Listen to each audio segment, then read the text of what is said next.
देखिए हेल्दी अक्सर लोग जब आते हैं ना डाइटिंग की तरफ तो क्या करते हैं, सबसे पहले फैट्स निकाल के डाइट से सबसे पहले वो ख़त्म कर दिए और कार्ब्स बहुत कम कर दिए और मेजर फोकस आर प्रोटीन पे कर दिया।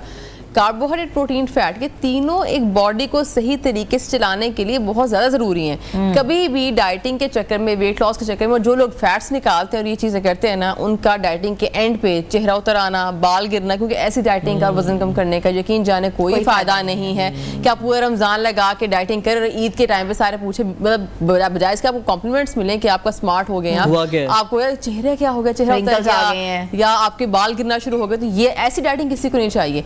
ये सिर्फ उन लोगों के साथ होता है जो एक्सट्रीमिज्म की तरफ जाते हैं। लाइफ में वैसे ही एतदाल पसंदी में रहना चाहिए, खुराक में भी यही चीज़ आती है, दुनिया की बाकी चीज़ों में भी यही रूल जो है, यही असूल अप्लाई होता है।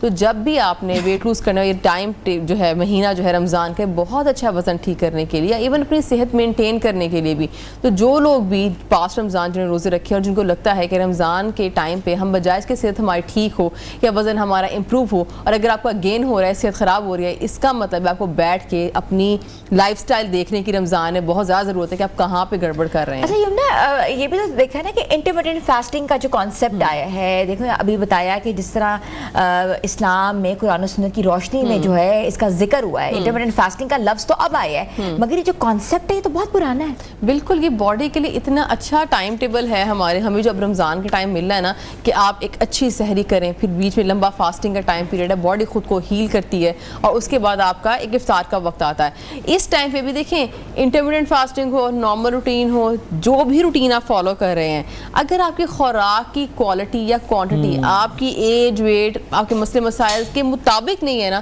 तो इंटरमिटेंट फास्टिंग हो, रमज़ान हो ना हो, आप बीमार हो जाएंगे।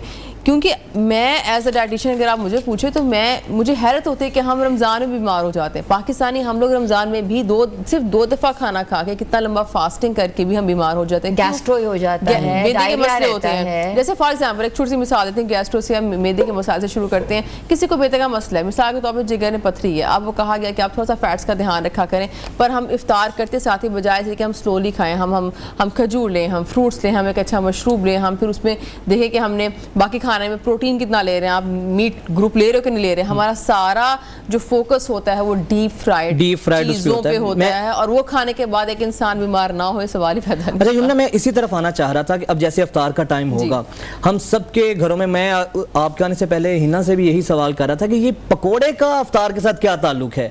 हमारा दस्तरखान उसके बगैर पकोड़े इतने विलन नहीं है। लेट मी मैं वही बात कंप्लीट सारे उसका अगला जवाब मेरा सवाल ये है कि हेल्दी डाइट इफ्तार में हम क्या ले सकते हैं? ऑब्वियसली भूखे होते हैं। मैं पकौड़ों से स्नैक्स से स्टार्ट करती हूँ कि जब इतना लंबा फास्टिंग का पीरियड गुजरता है तो उसके बाद सबसे पहले हर इंसान का दिल करता है मेरे पसंदीदा स्नैक्स मौजूद होने चाहिए इफ्तार के टेबल पे, तो आपको एक दिमागी सुकून और तस्कीन मिल जाती है। आई थिंक हमारा डोपामिन ज्यादा अच्छा रिलीज होता है। एग्जैक्टली, आप हैप्पी होते हो, अपनी पसंद की चीज खा रहे हो, हैप्पी होते हो, राइट? ठीक है, हैप्पी हार्मोन्स आपके रिलीज होते हैं, राइट?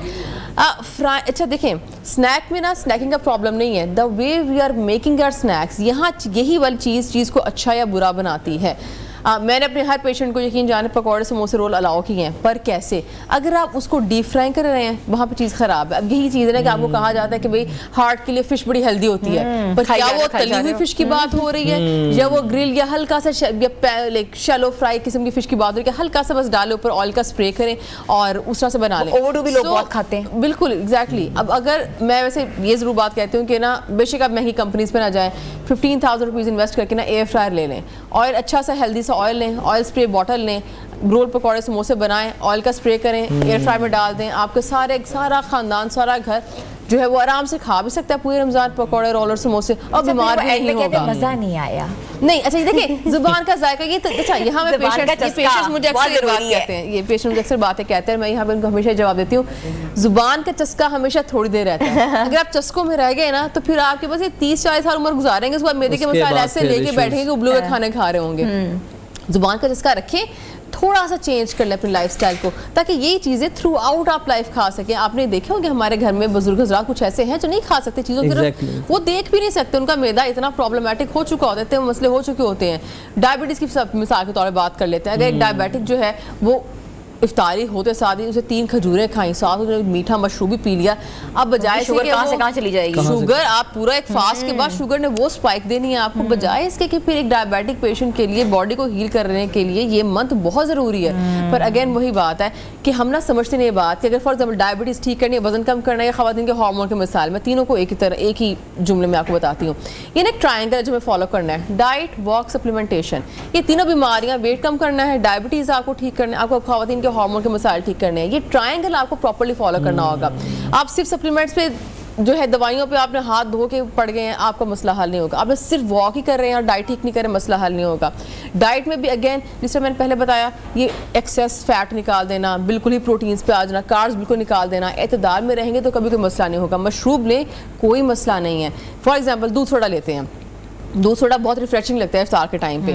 आप जो शुगर फ्री आजकल जो बेवरेजेस चल रहे हैं, अब एक गिलास अगर आप दूध सोडा पीना है, आधा दूध आधा वो डाल दें, कैलोरीज में भी कम है, तस्कीन बेतहाशा वो दे देता है, बड़ा एकदम ठंडक का एहसास होता है और मजा भी आ जाता है। अच्छा, दूसरा डाइट वाली ले लें, जीरो वाली ले लें। जीरो की बात मैं कर रही हूँ, शुगर फ्री बेवरेजेस जो हमारे जीरो हमारे जो हैं।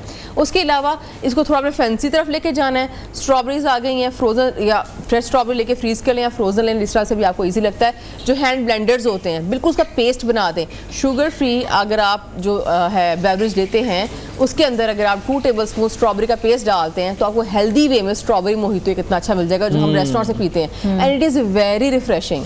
तो ऐसी चीजें इस्तेमाल विटामिन सी है, और वो स्ट्रॉबेरी तो बहुत अच्छी, फ्रूट्स तो है ही बहुत अच्छे, पर वही चीजें, वही स्ट्रॉबेरी आपके लिए खराबी का बायस भी बन सकती है अगर आप उसको बेजा इस्तेमाल कर रहे हैं। अच्छा, ये डाइट में हर चीज में बेजा इस्तेमाल का प्रॉब्लम है। अक्सर लोग कहते हैं कि स्ट्रॉबेरी को पानी के साथ पीना चाहिए, उसको दूध नहीं ऐड करना चाहिए, कोई ऐसी मिथ है? नहीं, ऐसा कुछ नहीं। आप मिल्कशेक पी सकते हो, आप मिल्कशेक पी सकते हैं। इतनी कॉम्प्लिकेटेड डाइट नहीं थी जितना हमने उसको बना दिया। इवन पकौड़े रोल समोसों पे भी अक्सर पेशेंट से मैंने कहती हूँ ना कि एक्सपेक्ट नहीं कर रहे होते लोग ना कि डाइटिशियन कहेगी हाँ समोसे, अब समोसे खाने, मैं आप समोसे लिख रही हूँ।